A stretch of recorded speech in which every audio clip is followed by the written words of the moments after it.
Que Dios les bendiga, queridos hermanos. Dios es maravilloso.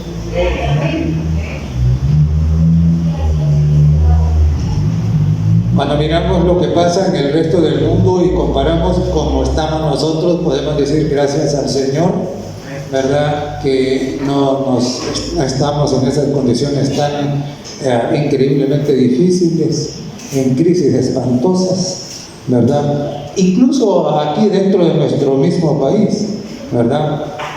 No vale, se dice de Chalán de tierra bendecida, ¿no? ¿Verdad? Dios es maravilloso. Y para que entendamos su amor y el plan de la salvación, el Señor lo ha comparado con un cultivo. Y nosotros encontramos a lo largo de toda la Biblia una serie de parábolas, y de relatos que los profetas utilizaron y de profecías que utilizan figuras relacionadas con la agricultura. El mismo Señor Jesús contó la parábola del sembrador, esa agricultura pura y dura, ¿verdad? También la parábola del trigo y la cizaña. Y entonces, claro, desde el muy principio del Evangelio encontramos nosotros, por ejemplo, ahí en Mateo 3:12, que fue nuestra lectura bíblica esta mañana, que es una figura tomada precisamente del proceso del cultivo de la tierra, ¿no?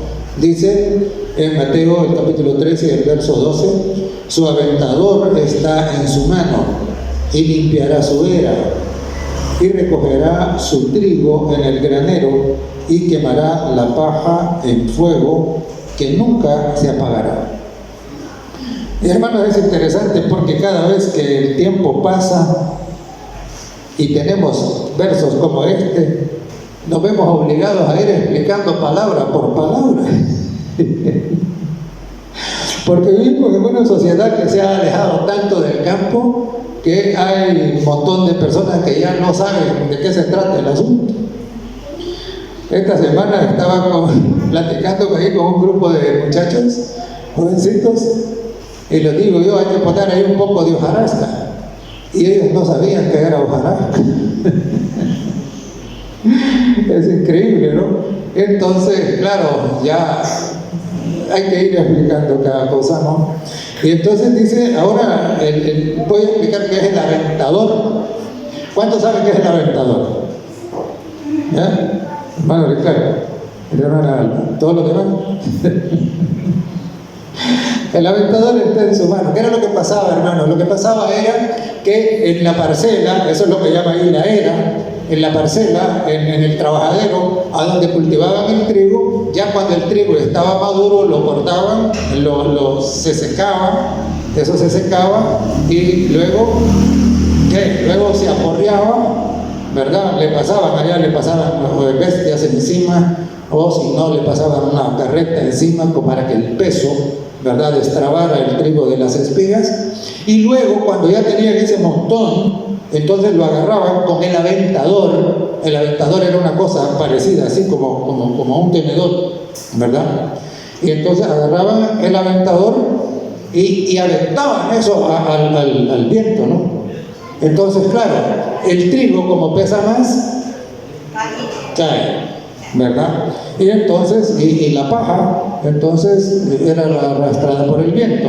Algo parecido se hace acá con el frijol, especialmente, ¿no? Con el frijol también, el frijol se avienta, ¿verdad? Para que se le vaya la basura. Ese es el aventador, ¿verdad?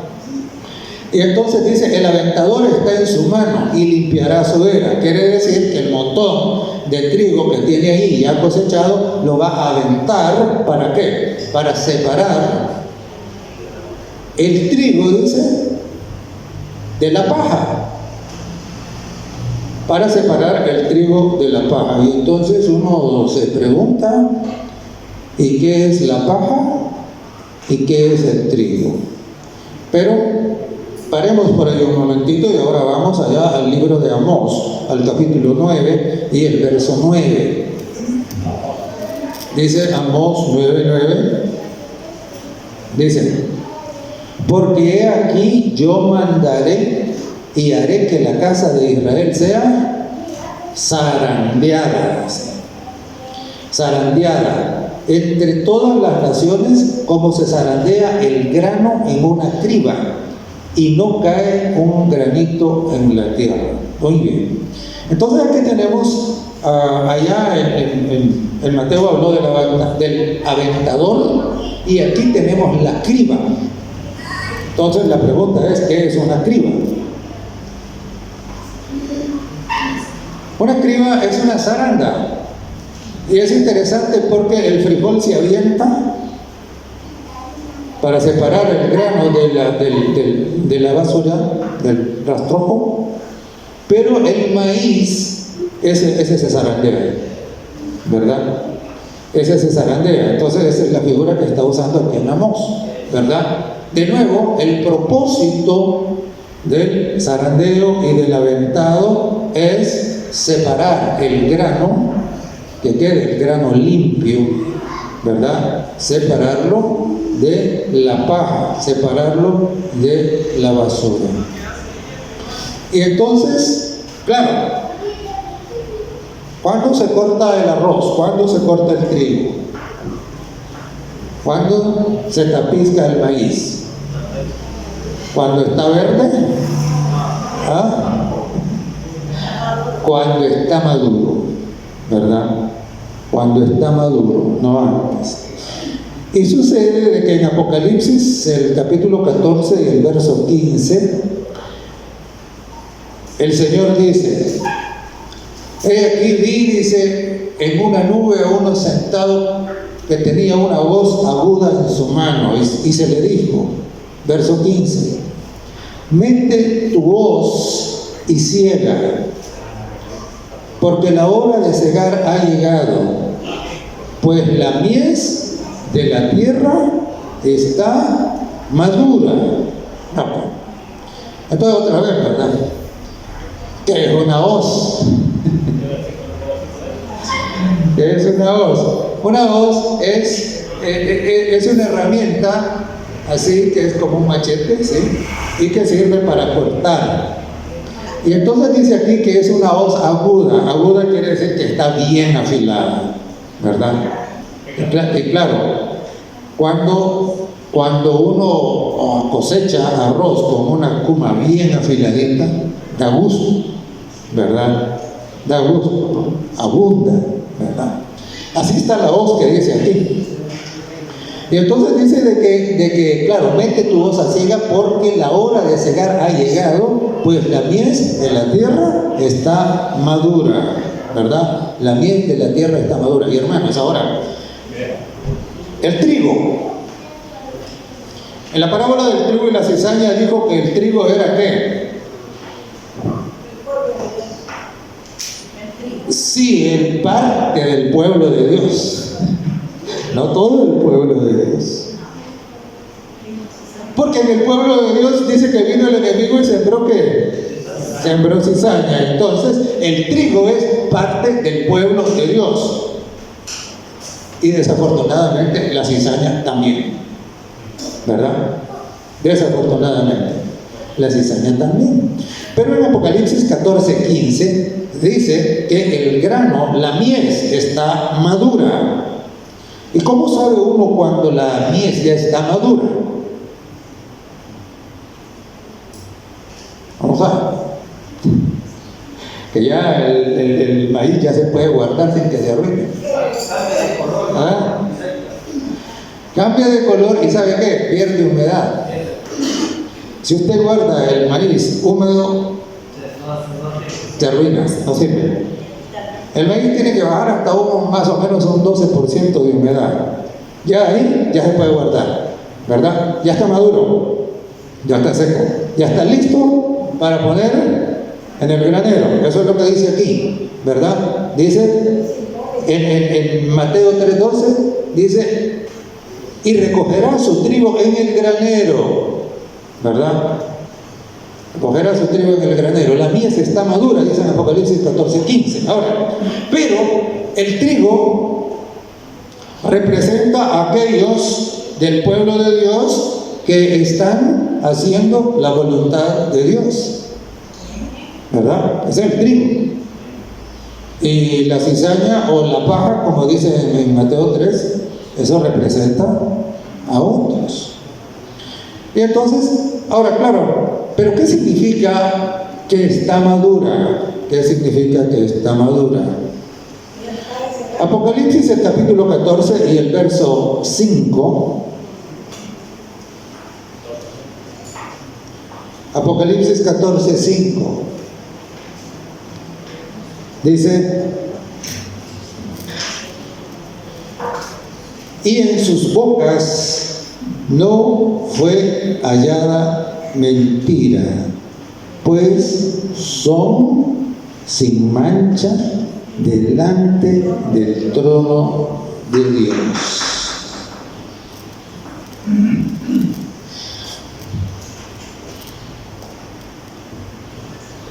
Y entonces nosotros tenemos que preguntarnos, el Señor solo recoge la mies madura, la que no está madura no, ¿verdad? Entonces la madurez significa estar ¿qué? Sin mancha delante del trono de Dios, eso es lo que dice, ¿verdad? Y entonces nosotros tenemos que preguntarnos, ¿y yo como grano de trigo estoy maduro?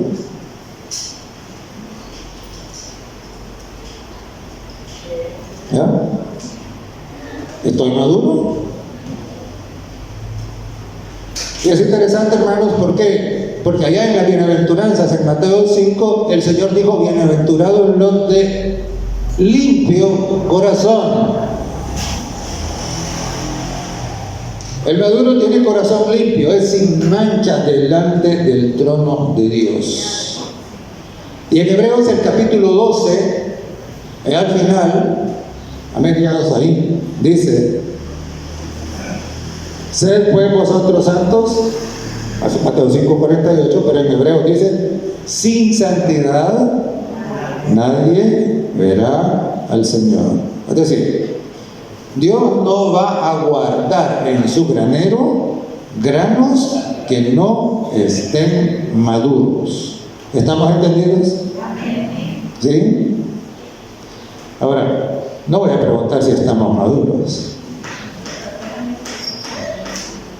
pero usted tiene que pensar, ¿verdad? La madurez consiste precisamente en eso, ¿verdad? Y claro,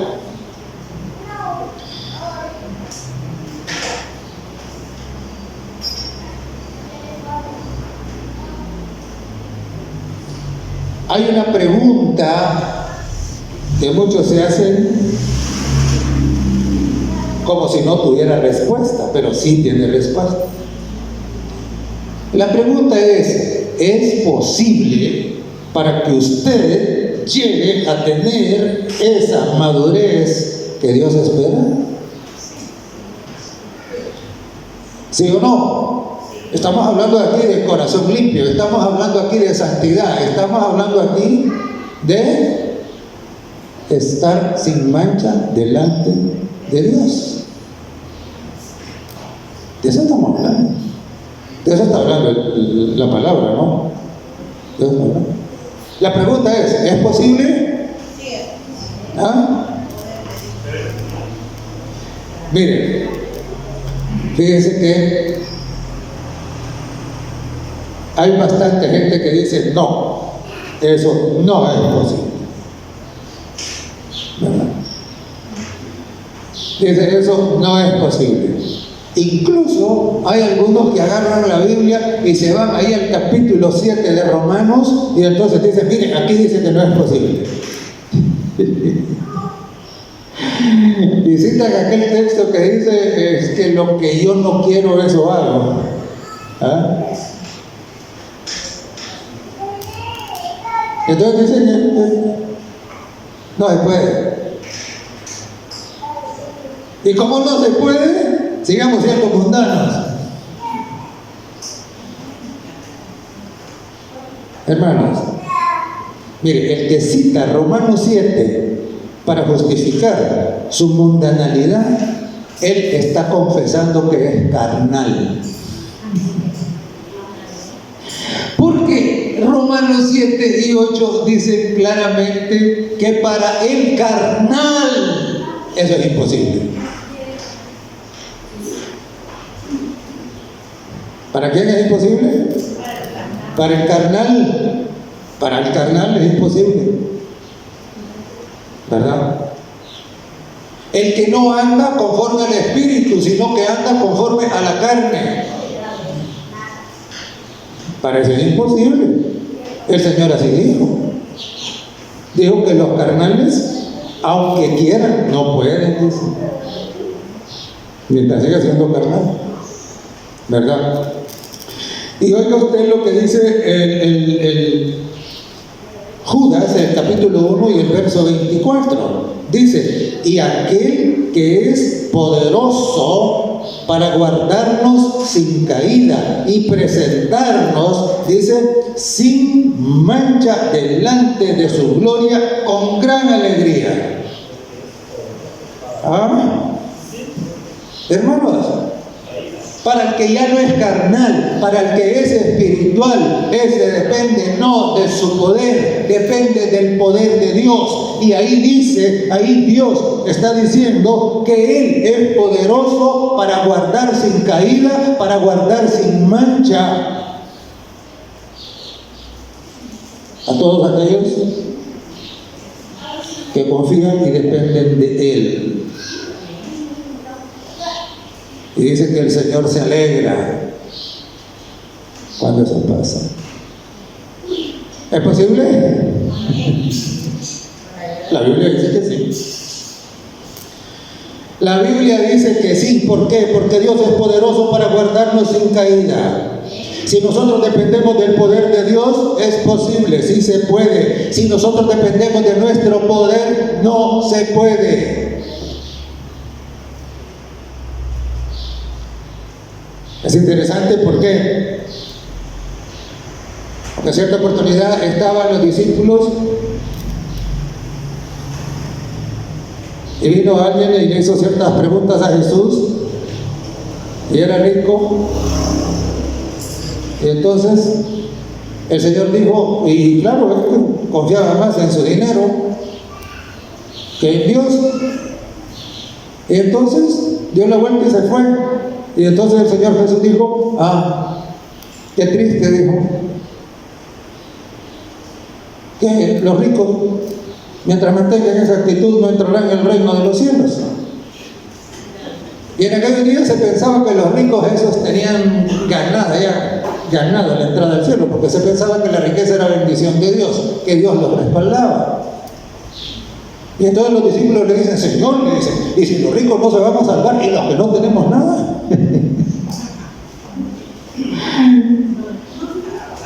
Y entonces el Señor hizo una declaración importante y dijo así, para Dios, dijo, esto está en Mateo, el capítulo 19 y el verso 26, para Dios todo es posible. Para los hombres, dijo, no es posible, pero para Dios todo es posible. Y en Filipenses, el capítulo 4 y el verso 13, ustedes lo saben, ¿qué dice? Todo lo puedo en Cristo que me fortalece. Y ese todo significa tener victoria sobre el pecado, ¿sí o no? Sí. Sí. Entonces, claro, todo lo puedo en Cristo. Para Dios no hay nada imposible. Él es poderoso para guardarnos sin caída. ¿Y saben qué? En el Nuevo Testamento hay 11 pasajes que hablan que nuestra meta es vivir sin mancha. ¿Cuántos pasajes? 11. Entonces, claro, Hermanos queridos, miren, si es que ese es el propósito del cristianismo, si el propósito del cristianismo es agarrar a un sucio y degradado y limpiarlo,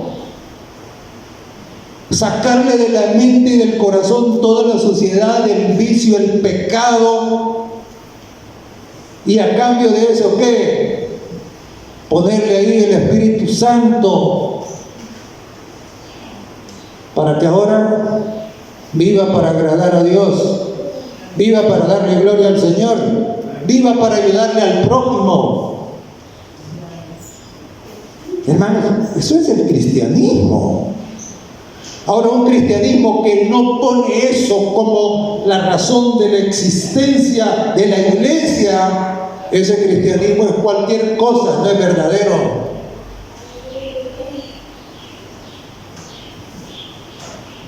Mire, hay gente que va a la iglesia para divertirse, porque ahí baila, ya no va allá al carnaval, va a la iglesia, solo cambió el lugar donde baila.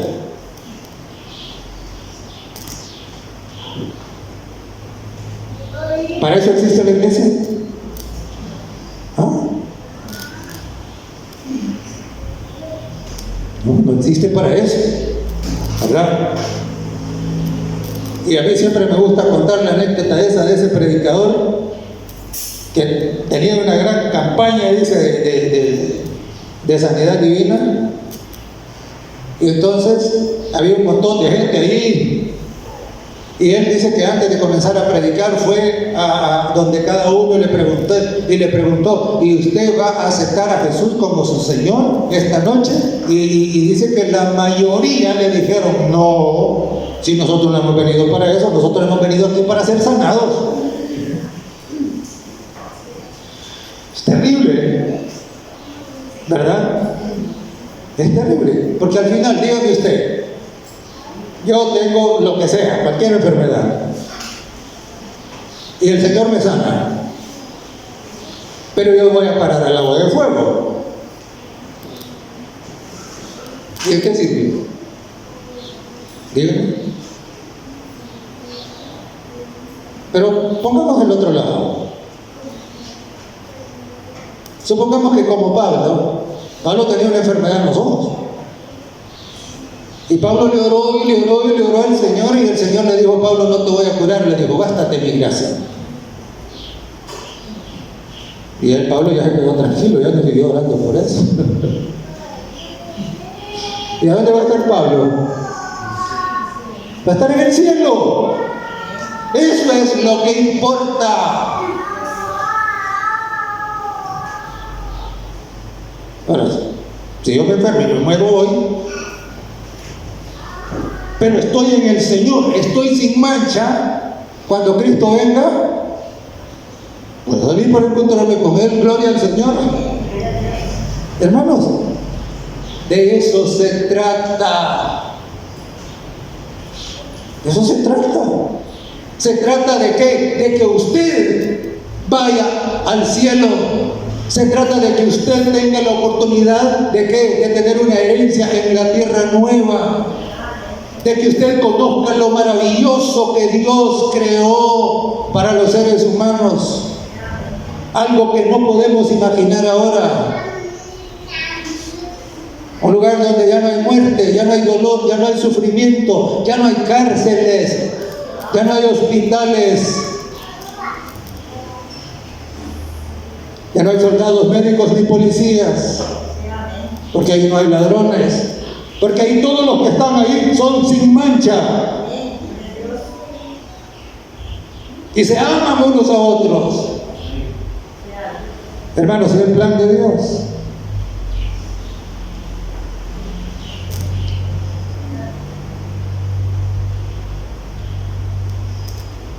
Y claro, dice el apóstol en Filipenses capítulo 3, verso 12.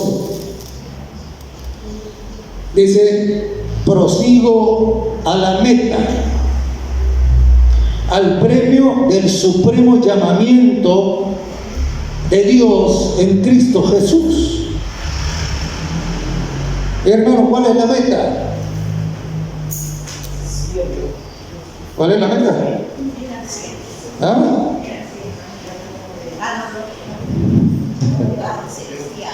Hermano, la meta es ser sin mancha. Esa es la meta.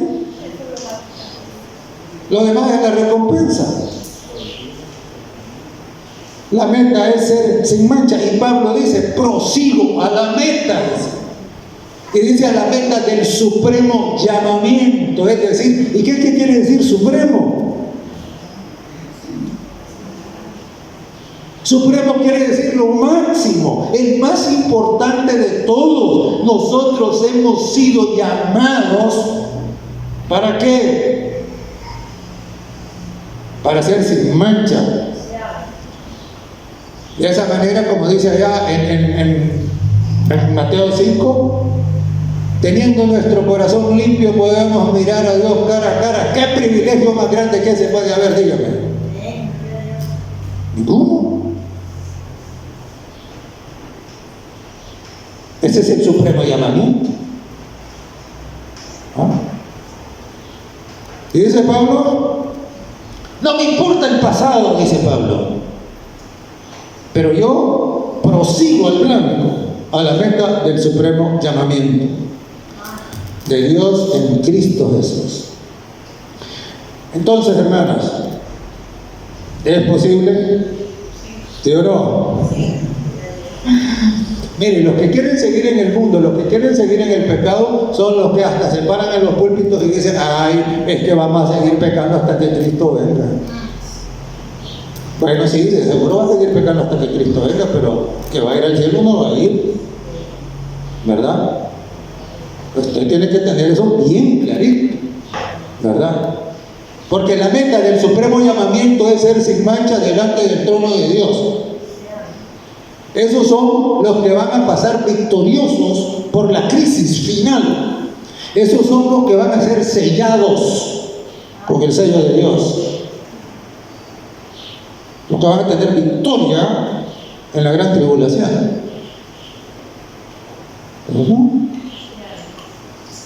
No son los que van a seguir pecando hasta el último día, no son, ¿verdad?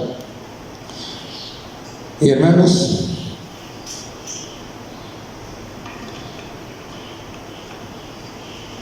el trigo y la cizaña están en el mismo trabajadero, están en la misma era, están en el mismo campo de cultivo, en el mismo terreno, los dos. ¿Cuál es el campo de cultivo? ¿Cuál es la era? La iglesia. ¿Ves? ¿Verdad? Y nosotros tenemos que entender que no es lo mismo estar convencido que estar convertido. Y lo que le voy a decir le puede sorprender. Satanás está convencido de que la iglesia es la verdad y es la correcta, ¿sí o no? Sí. Satanás está convencido de que esta doctrina es la palabra del Señor, es la voluntad de Dios, ¿sí o no? Sí. Claro que él está convencido. Si él tiene más de 6.000 años de estar estudiando la palabra para ver cómo la enrolla, cómo la contradice, cómo la saca de la mente de la gente, el convencido está, ¿verdad? Y como digo yo, el diablo sabe más Biblia que usted y yo juntos.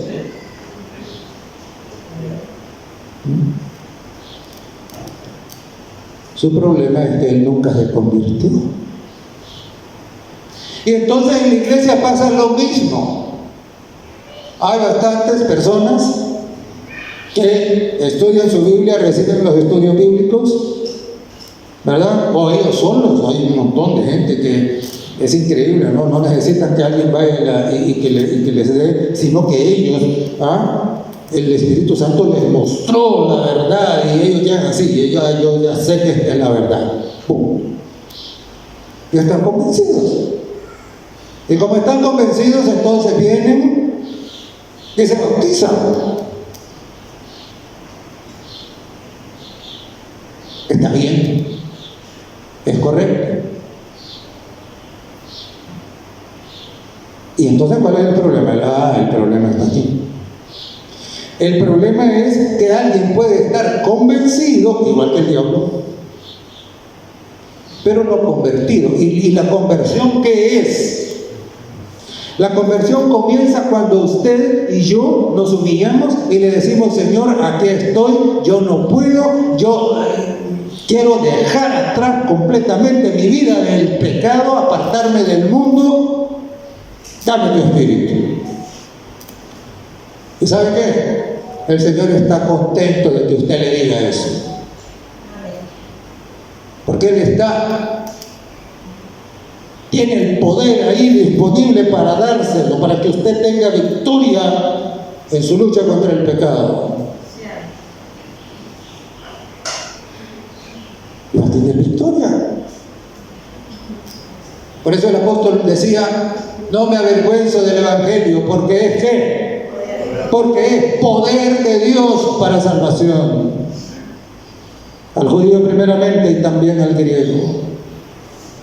Entonces, claro. Y cuando usted hace eso, entonces el Espíritu Santo hace un milagro en su vida. Amén. Le cambia la mente. Le cambia el corazón. Y a mí me encanta el testimonio del apóstol Pablo. Porque él dice: todo lo que antes para mí era importante, ahora lo tengo, ¿por qué? Por basura. Por el amor de Cristo, dice. Eso es lo más importante. El amor de Cristo. Y hermanos, entonces, claro, ¿el convencido qué? El convencido no está dispuesto ¿a qué? A liberarse y considerar todo por basura. Él todavía sigue teniendo su ídolo. Ya está convencido, ¿pero qué? Pero no ha renunciado a su ídolo. ¿Y cuál puede ser el ídolo? ¿Ah? ¿Sí? Montones de cosas. La riqueza, el dinero, el negocio, la fama, el prestigio, el deporte, el mundo, la familia. Son ídolos. Entonces, claro, el Señor Jesús fue bien claro y Él dijo: el que ama más padre, madre, hijos o mujer más que a mí, no es digno de mí. Eso quiere decir que hay un convencido y la familia, hay un montón de gente: ay no, pero es que no voy a la iglesia. ¿Por qué? Porque todavía no hago mi decisión por el Señor, porque yo ya sé, dicen, ya estoy claro, pero en la familia. Y entonces, ¿qué va a esperar que se muera la familia o va a morir usted antes? ¿Ah? Hermanos, el convertido ya ahora ¿qué? A él ya no le importa nada más. La importancia máxima ya no la tiene ninguna de estas cosas, la tiene su relación con Cristo. Y cuando eso pasa, ahora el Señor le dará ¿qué? Le dará el poder para que usted pueda vivir sin mancha. No espere tener ese poder antes, no lo va a tener. Usted necesita ser convertido. Entonces, ¿qué? El convertido ya es el grano. El convencido es el grano. El convencido es cizaña. Zacate. ¿Estás? Apariencia. Es el convencido. Convertido, el grano. Dios le ha hecho un milagro. Y allá en San Juan, el capítulo 3, lo llama ¿cómo? San Juan 3, del 3 al 6. Lo llama nuevo nacimiento. Es interesante porque cuando esto ocurre y las personas antes habían conocido a este hermano como era antes y lo encuentran ahora y él ya se convirtió, ¿qué dicen? ¿Cómo ha cambiado eso? ¿Cómo ha cambiado?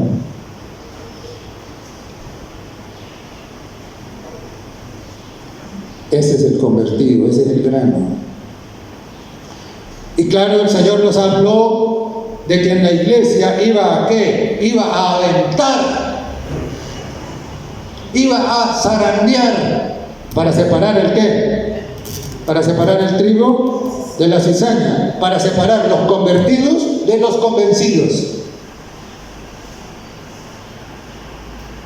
Lo va a apartar. Y en el capítulo 3 de Apocalipsis y el verso 16 dice: por cuanto eres tibio y no frío ni caliente, te vomitaré de mi boca. Oh.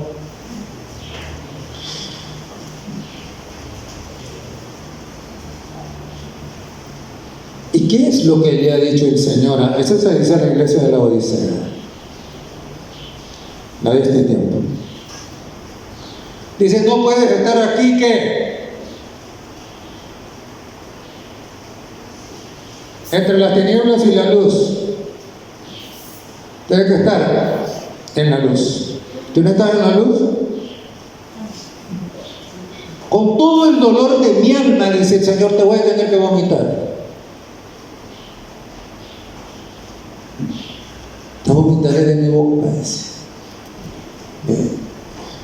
Y hermanos, hace más de 100 años, la sierva del Señor escribió: nos hallamos en el tiempo del zarandeo, cuando todo lo que pueda ser sacudido lo será.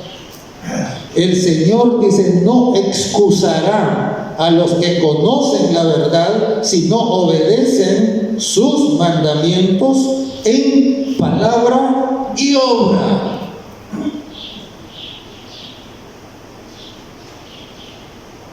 Todos nos gusta decir: este es el remanente que guarda los mandamientos de Dios y la fe de Jesús.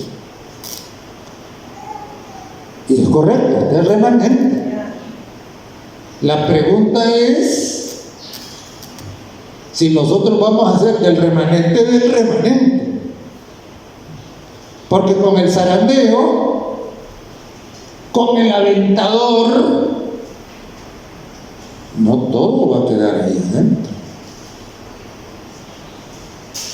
Va a haber un remanente del remanente. Y entonces nosotros tenemos que pensar, ¿no? ¿Y nosotros? ¿Qué? Y dice, también escribió la sierva del Señor, que dice que el zarandeo lo motivaría, dice, el testimonio directo del testigo fiel a la Odisea. Este asunto de dejar la tibieza, mi hermano, mire, es triste. ¿Por qué razón? Porque cada día tenemos que luchar nosotros acá. Cada quien tiene que luchar en su vida contra la influencia del mundo. Y el problema es el siguiente. El problema es que nosotros podemos estar mundanalizándonos sin darnos cuenta. ¿Por qué? Porque el diablo no le pega a usted el gran empujón de un solo. Primero le dice: hacete para allá un poquito, y usted obedientemente se hace para acá. Y luego viene, y el siguiente día, y entonces el diablo dice: ya estuvo. Mañana otro poquito, dice, hoy lo dejo aquí. Y mañana viene y le dice: mira, hacete un poquito para allá, por favor. Y usted es obediente, se hace para acá. Y cuando usted viene a sentir, ¿a dónde está? En el mundo. en el mundo. Sí. Entonces, hermano,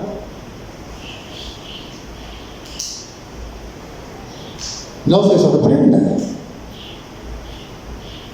Dios nos ha dejado claro todo, todito. ¿Por qué? Porque nos ama, porque no quiere que nos perdamos, porque quiere que nosotros lleguemos ante su presencia, porque quiere darnos la herencia que tiene lista para repartir.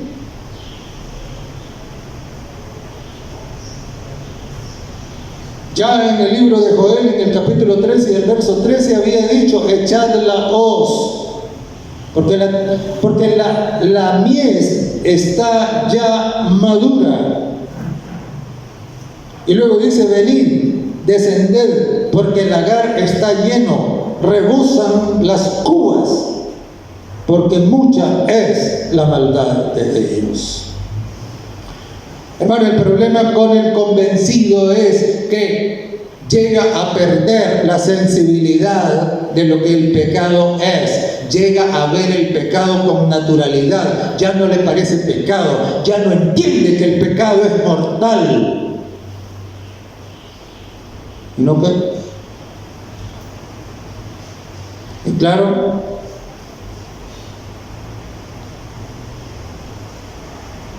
el sábado pasado estuve en el Catao.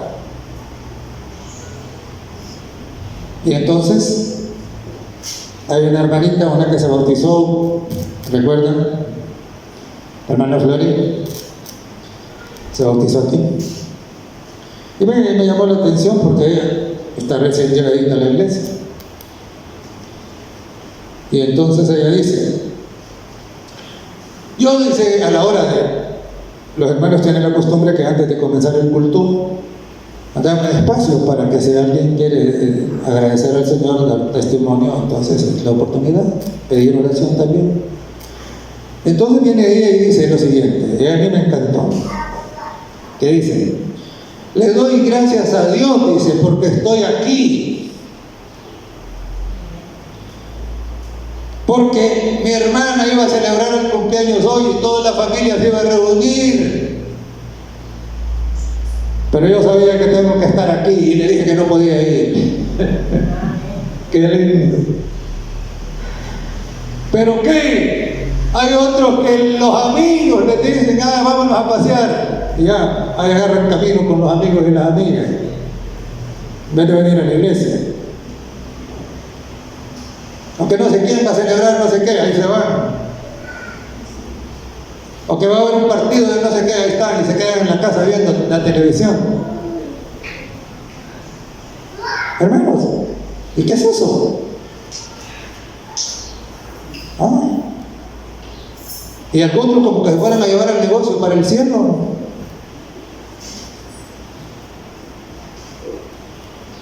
Hermanos, el Señor dijo: miren, acumulen tesoros en el cielo donde ni la polilla ni el orín corrompen.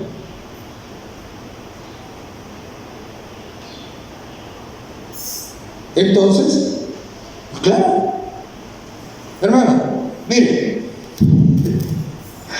algunos dicen: ay, hermano, no predique eso pesa mucho, duele mucho, y algunos se sienten ofendidos.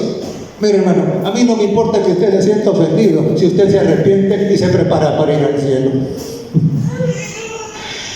Pero a mí me doliera mucho que usted saliera de aquí contento y se va para el infierno.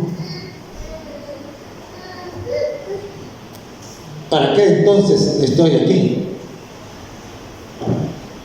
Estoy aquí, ¿por qué? Porque quiero que usted vaya al cielo, igual que el Señor. Y por eso que es mi deber decirle esto. Yo no sé cuál es su confianza máxima ahora, pero si no es Dios, tenga cuidado. Nosotros tenemos que aprender a depender de Dios solamente, a poner nuestra fe en Él, a obedecer a Él, a escuchar a Él, a imitar a Él, por medio de su palabra, a nadie más.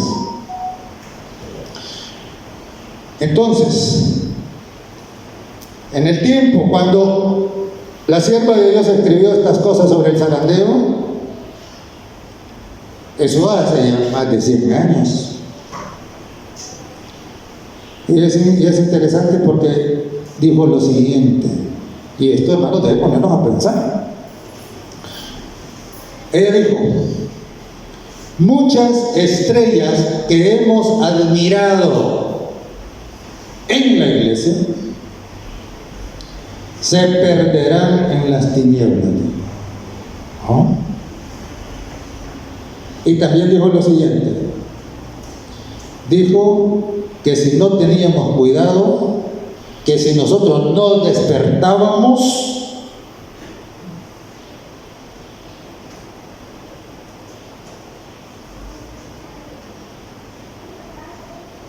ni uno de 20 que están en la iglesia se iba a salvar.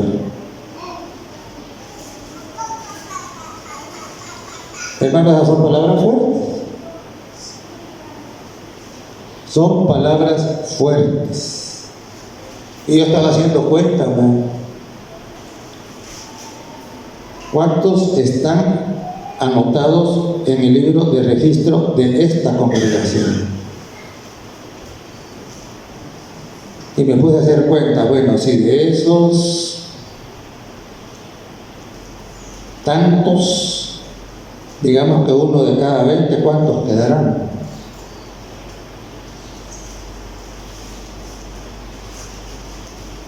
Y ya no le puedo decir cuántos me quedan. Pero la pregunta, hermano, debe ser la siguiente. Olvídese de los números. Olvídese de los números. Pero piense en esto. En el zarandeo, que cada vez va a ser peor. Cada vez va a ser peor. Eso es lo que la profecía dice. Voy a ser grano maduro. ¿Qué es la pregunta? ¿Voy a ser grano maduro o me voy a ir con cualquier viento? Mire, de los tiempos, cuando surgió este pueblo bendito, hombres importantísimos y famosos, como por ejemplo el doctor Kellogg, admirado por todo el mundo, no solo en la iglesia, sino por el mundo. Era el mejor médico del mundo. ¿Y en qué terminó? En apostasía. Y un predicador famoso que se llamaba, era D.M. Canray, que mire usted cómo es. Era tan buen predicador que las otras iglesias, ya no eran iglesias, le invitaban a predicar, que le fuera a predicar a sus multitudes. Y cuando él iba y predicaba allá, entonces la gente lo amaba. Y un día dijo él: si yo predicara lo que a esta gente le gusta, si yo no siguiera predicando estas verdades extrañas como el sábado, mi éxito sería más grande. Y un muchacho de 15 años que lo había acompañado esa vez, le dijo: pero si usted hace eso se va a perder, le dijo. Y desgraciadamente lo hizo. Y se convirtió en un enemigo de este pueblo. ¿Zarandeo? Y hubo otro, estoy hablando de hace más de 100 años, y hubo otro, que mire cómo era genial. Él venía y se sentaba en la banca y traía una tabla y un papel para escribir. Y entonces venía y el predicador predicaba. Y a medida que el predicador predicaba, él iba componiendo un himno, la letra y la música. Y cuando el sermón terminaba, ese himno era el que se cantaba para salir. Todavía en el himnario tenemos 20 himnos de ese autor. Se salió de la iglesia, fuera, por cuestiones de ego. Hermanos, por eso la Biblia dice: el que piensa estar firme, ¿qué? Mire que no caiga. No caiga. Hermano, nuestra lucha es primeramente ¿qué? Primeramente es aceptar al Señor. Segundo es ¿qué? Es tomar la decisión de bautismo. Tercero es ¿qué? Perseverar. Pero perseverar de verdad. En el amor del Señor, en el amor del prójimo, ¿en qué? En obediencia a la palabra de Dios. Esa es la perseverancia. Algunos piensan que perseverar es venir los sábados a la iglesia. Y ahí los otros 6 días lo viven mundanamente. Eso no es perseverar.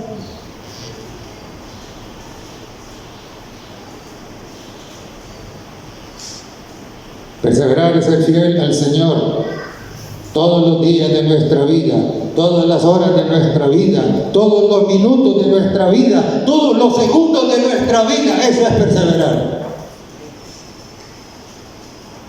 Es darle al Señor el primer lugar en todo, siempre, en todo lugar. Mire, da tristeza cuando algunos vinieron a este pueblo, se bautizaron, estuvieron un tiempo, se van para Estados Unidos y de repente, ¿qué? En drogas, en alcohol, perdidos. ¿Y eso por qué? Simple y sencillamente, ¿por qué? Porque fueron cediendo, y de pronto afuera. Hermanos, el zarandeo ya comenzó. Estamos en eso. Mira, hay un montón de gente diciendo cosas extrañas. Hay otro montón de gente negando la validez del espíritu de profecía. Hay otros que queriendo introducir modas mundanas en la iglesia. Hermanos, todo es parte del zarandeo. Todo eso mire el movimiento, a ver al final cuál es el grano que va a quedar. Y esta mañana, hermano, la invitación es esa. La invitación es que cada uno de nosotros debe de asegurarse de que el Espíritu Santo está gobernando su vida, su mente, su corazón. Y ese es el llamado, ¿verdad? Mire, el zarandeo está y cada día va a ser más recio. Entonces nosotros tenemos que asegurarnos de que estamos tomados de la mano del único que puede mantenernos y sacarnos adelante. Porque como dijo Judas, Él es poderoso para guardarnos sin caída y presentarnos, dice, sin mancha delante de su gloria con gran alegría. Si nos apartamos del poderoso, hermanos, estamos perdidos. No se aparte. No se aparte. Toda nuestra vida ha sido comprada y le pertenece al Señor.